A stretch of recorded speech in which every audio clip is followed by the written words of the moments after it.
এবার মজার একটা কথা আল্লাহ পুরুষকে বলছে, হে পুরুষরা শোনো, কোন নারী যদি তোমাদের ঘরে এমন হয়, আল্লাহ বলছে কোন নারী যদি তোমাদের ঘরে এমন হয় যে উচ্চ কণ্ঠে কথা বলে না, পর পুরুষের সাথে কথা বলে না, ঘরেই অবস্থান করে, বেপর্দা বের হয় না, ঠিক মতো নামাজ আদায় করে, যাকাত দেয়, আল্লাহ রাসূলের আনুগত্য করে, খোদার কসম কোরআনে আল্লাহ বলছে, হে পুরুষগণ মনে রেখো, এমন নারীর দ্বারা আমি আল্লাহ তোমাদের পুরা ঘর ফ্যামিলি পবিত্র করে দেব। ইন্নামা ইউরিদুল্লাহু লিইউযহিবা আনকুমুর রিজসা আহলাল বাইত। পুরা ঘর পবিত্র, পুরা ঘর নেককার হয়ে যাবে, পুরা ফ্যামিলি সুন্দর হয়ে যাবে। এজন্য শেষ কথা এটা মনে রাখো যুবক, এই পৃথিবীর সবচেয়ে বড় সম্পত্তি কোন মানুষের জীবনে, দুনিয়ার সবচেয়ে বড় অর্জন কি? আখিরাতের অর্জন তো জান্নাত, আখিরাতের অর্জন আল্লাহর সন্তুষ্টি, ঠিক আছে না? এগুলো হলো আখিরাতের শ্রেষ্ঠ অর্জন কি? জান্নাত। আখিরাতের শ্রেষ্ঠ অর্জন কি? আল্লাহর সন্তুষ্টি। তো দুনিয়াতে কোন পুরুষের সর্বশ্রেষ্ঠ অর্জন কি? খোদার কসম নবীজি বলছে, একজন সতী সাধ্বী চরিত্রবান নেককার স্ত্রী।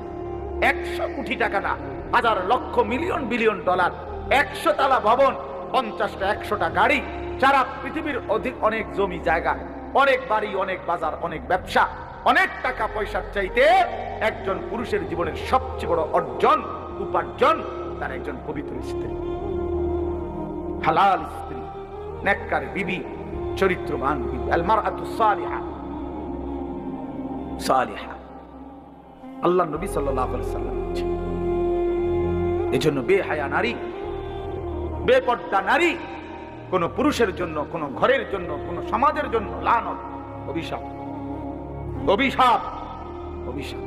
ওই ঘর জাহান্নামের আগুন, ওই পুরুষের জিন্দেগি জাহান্নামের আগুন, ওই ফ্যামিলির জিন্দেগি জাহান্নামের আগুন, যে ঘরের নারী অসৎ, চরিত্রহীন, পরকীয়ায় আসক্ত, বেপর্দা, বেহায়া।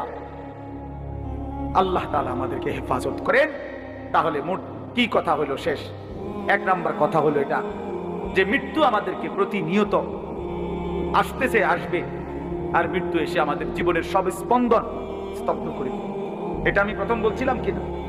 2 নাম্বার কথা হলো আমরা ইমানদার, আমরা মুসলমান, আমাদের আল্লাহ আছে, আমাদের রাসূল আছে, আমাদের কোরআন আছে, আমাদের কিতাব আছে, আমাদের ধর্ম আছে।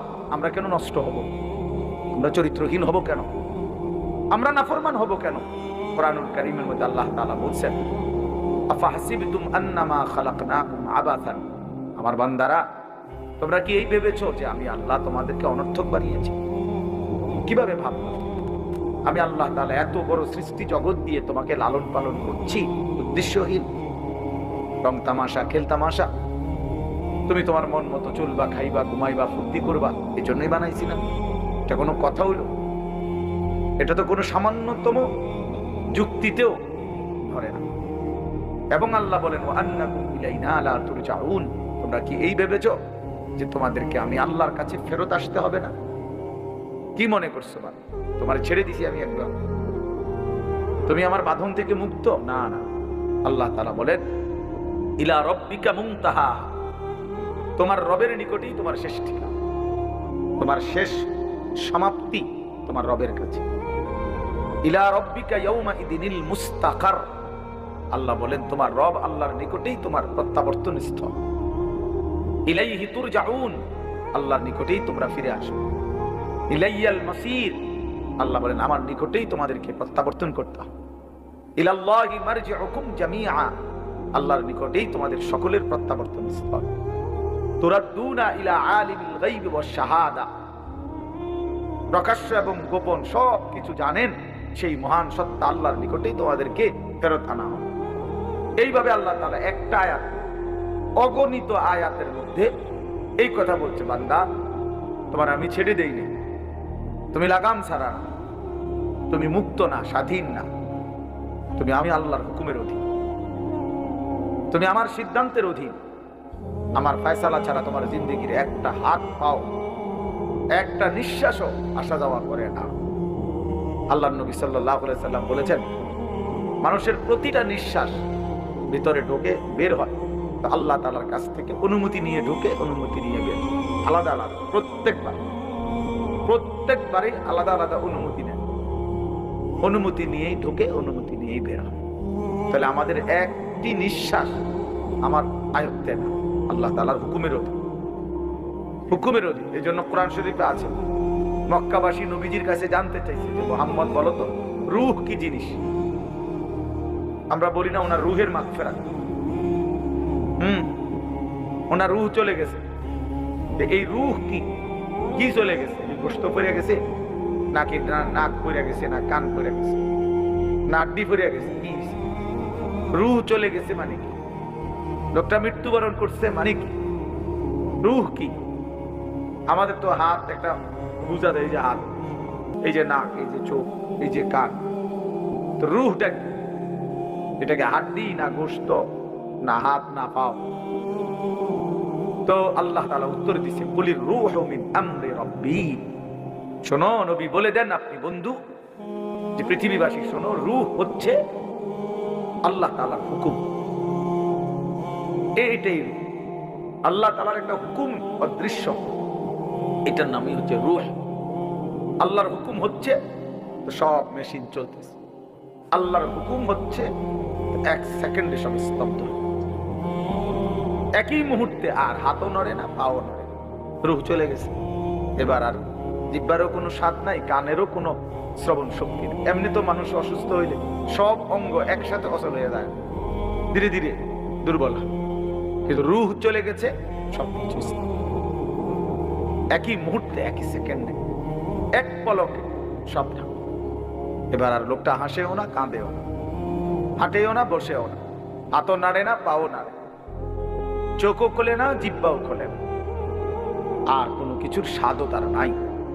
এজন্য আল্লাহর নবী সাল্লাল্লাহু আলাইহি ওয়াসাল্লাম বলছেন, আকসিরু যিকরা হাদিমিল লাযযাত, তোমরা সব কিছুর স্বাদ মজা তোমাদের জীবন থেকে সরিয়ে দিবে, দূর করে দিবে যে জিনিস, সেই মৃত্যুর কথা তোমরা বারবার স্মরণ করো, বেশি বেশি স্মরণ।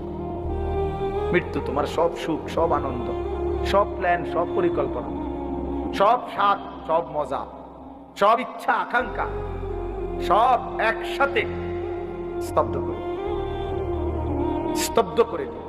আল্লাহ নবী বলছেন, মৃত্যু এসে তোমারে থামাই দিবে।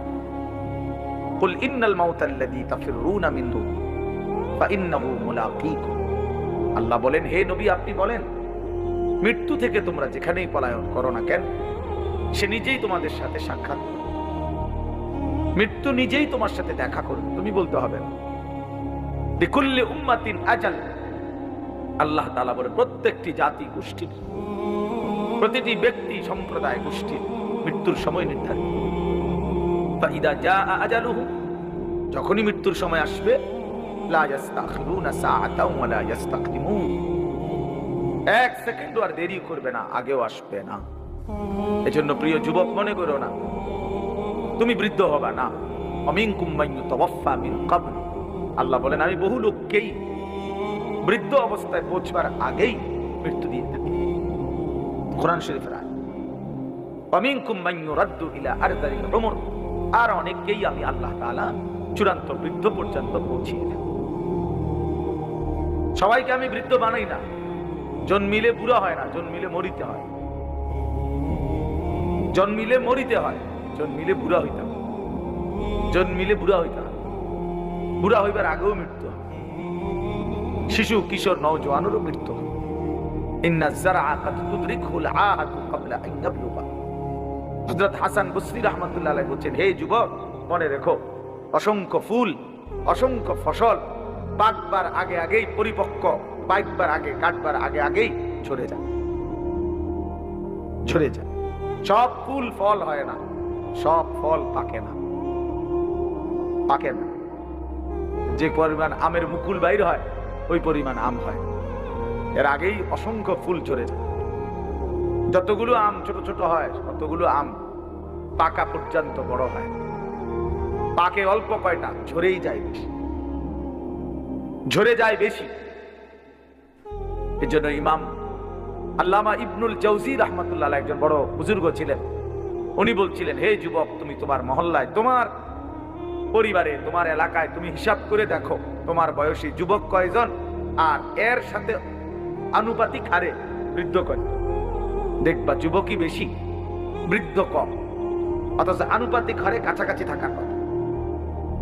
আমার বয়স যদি বা নওজোয়ানের বয়স যদি 20-25 হয় তোমাদের, তাহলে এই বয়সে তো এই সময়ে, এর আগের মানুষগুলোতে এই সময় অনেক লোক ছিল, তাহলে সেই হারে তো 70-75 বছর, 60-65 বছরওয়ালা লোক কাছাকাছি থাকার কথা। যে আমগো বাড়িতে ছেলে আছে 30 জন, তো বয়স্ক মুরব্বীও তো থাকার কথা 26-27 জন, 20-25 জন।